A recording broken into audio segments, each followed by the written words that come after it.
Vous pensez les connaître, et pourtant, ces animaux sauvages ont leurs petits secrets que nous vous invitons à découvrir avec Thierry Tancret, animateur nature et ornithologue passionné et passionnant.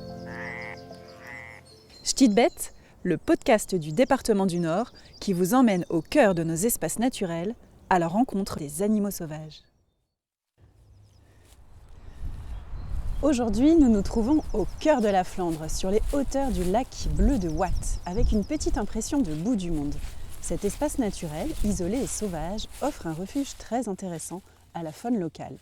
Il offre aussi une mosaïque de milieu à un animal qui affectionne les boisements pour se cacher, les fourrés pour se nourrir et l'eau du lac pour s'abreuver.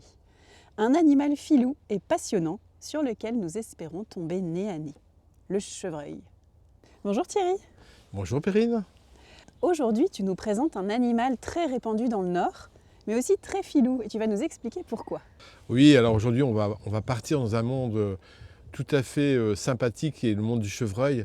Ce petit mammifère que tout le monde maintenant connaît, puisque, comme tu le disais, il est quand même réapparu depuis ces dernières années un peu partout dans le département. Alors, c'est le cousin du cerf et de la biche, ce petit chevreuil. Oui, c'est le cousin éloigné, mais souvent les gens confondent. Tu vois, chevreuil, biche, cerf, non, c'est pas la même chose du tout. Déjà, au niveau de la morphologie, il faut savoir qu'un chevreuil, ça ne pèse que 26 kilos. Okay. Tu vois, donc c'est vraiment très très petit, très très petit. C'est 1 mètre de haut maximum, donc la taille d'un grand chien en fait, finalement. Il a des bois très petits, des bois qui lui permettent de se faufiler dans les broussailles, alors que le cerf, tu vois, sa ramure est immense. Donc c'est pas du tout la même chose, on n'est pas du tout sur la même catégorie, on est sur vraiment un petit poids plume. Et puis, il y a une chose marrante, si tu vois un cerf ou une biche ou un chevreuil de dos, tu verras deux choses différentes. Le chevreuil, tu as l'impression qu'il y a un phare blanc. Ça fait vraiment une grosse tache blanche sur son postérieur, bien visible. Et alors que le cerf, quasiment pas. Et en plus, le cerf a une queue, ce que n'a pas le chevreuil. Donc déjà, en 2 secondes, tu as compris. Donc tu vois ce gros phare blanc, plus ou moins la forme d'un cœur, et qu'il actionne, entre guillemets, quand il a peur ou quand il veut alerter ses congénères. Et alors, est-ce que tu peux nous le décrire un petit peu, ce chevreuil? À quoi il ressemble au niveau de son pelage, de son visage? La première chose que tu remarques, c'est ses grandes oreilles, très très grandes oreilles, avec des pavillons qui permettent d'entendre parfaitement bien. Il a des grands yeux noirs, de grosses billes, que tu vois de très très loin, qui permettent de très bien voir aussi, il voit très bien. Il a aussi un odorat, une grosse truffe noire, bien marquée, donc aussi. Et puis alors après, une tête assez fine, il est fin. Quand tu le regardes de face, Perrine, tu as l'impression d'avoir, dire une feuille de papier, mais presque. C'est vrai, on dirait qu'on l'a aplati. Et tu sais pourquoi ? Bah non.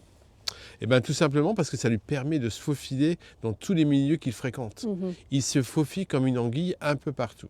D'accord. Alors, enfin, tu vois, pour terminer, il y a son poil.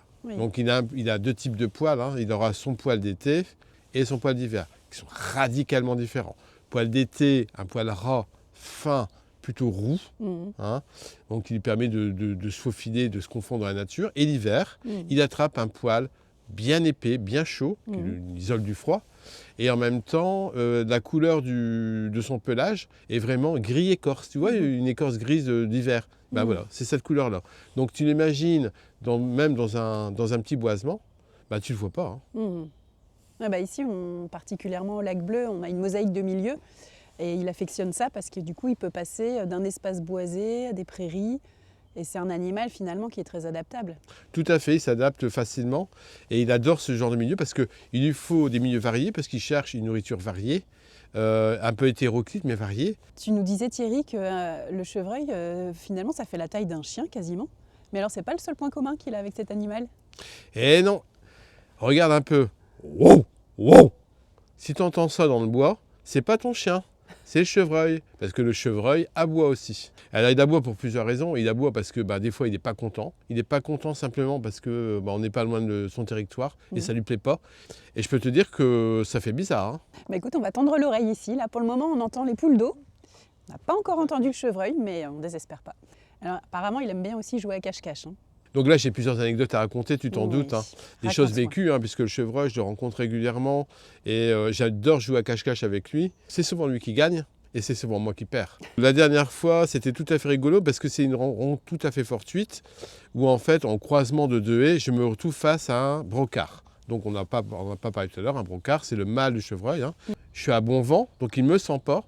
Il voit une forme, mais vraiment à contre-jour, et je suis quand même caché derrière des branchages. Il me détecte. Et alors là, la seule solution, c'est de ne plus bouger. Il me regarde, il baisse la tête, il fait semblant de continuer à manger. Et au bout de 4 secondes, il relève brutalement la tête dans ma direction en me regardant. Moi, je ne bouge pas. Je commence à avoir des crampes parce que j'étais avec du matériel photographique, c'était compliqué. On a fait 1, 2, 3 soleils. Et au moment où j'ai bougé un bras gauche, parce que j'en pouvais plus, j'avais une crampe, là, il a fait hop, il m'a regardé et zou, il a pris la poudre d'escampette. Très très rapidement, il file comme l'éclair. Donc c'est tout à fait rigolo. Quel est le cycle de vie d'un chevreuil ? Début mai, fin avril, début mai. Ma maman Berthe Chevrette, qui est toute seule depuis déjà quelques temps, elle va mettre bas à 2 faons. C'est des jumeaux, des petits faons magnifiques, tout petits, et ils pèsent 1,5 kg. Ah, oui. Tu te rends compte, 1,5 kg, c'est tout petit. Et ils ont des grosses taches blanches, ils ont un mimétisme parfait.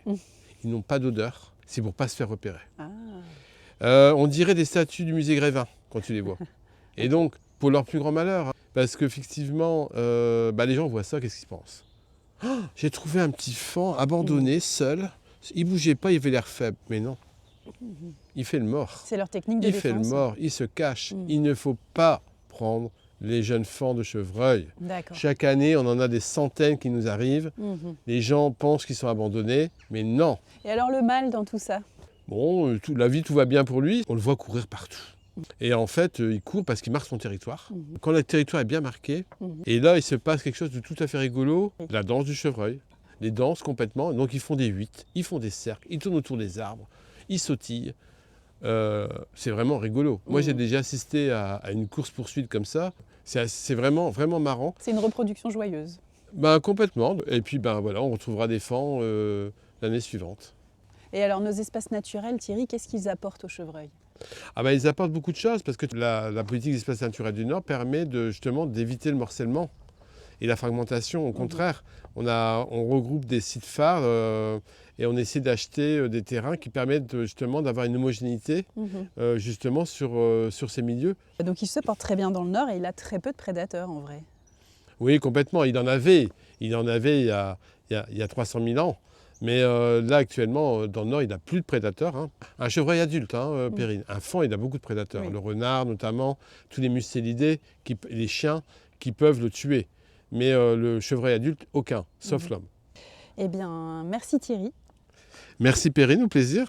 Et n'oublie pas de jouer à 1, 2, 3 soleil. Ah oui, je n'y manquerai pas. Merci Olivier aussi pour la qualité de l'enregistrement. Eh bien, chers auditeurs, chères auditrices, partez-vous aussi dans les espaces naturels du Nord. Prenez le temps d'observer, d'écouter la nature qui parle. Peut-être apercevrez-vous ce beau pelage roux au détour d'un chemin. Quoi qu'il en soit, avec ce que vous savez maintenant, vous ne le regarderez plus de la même manière.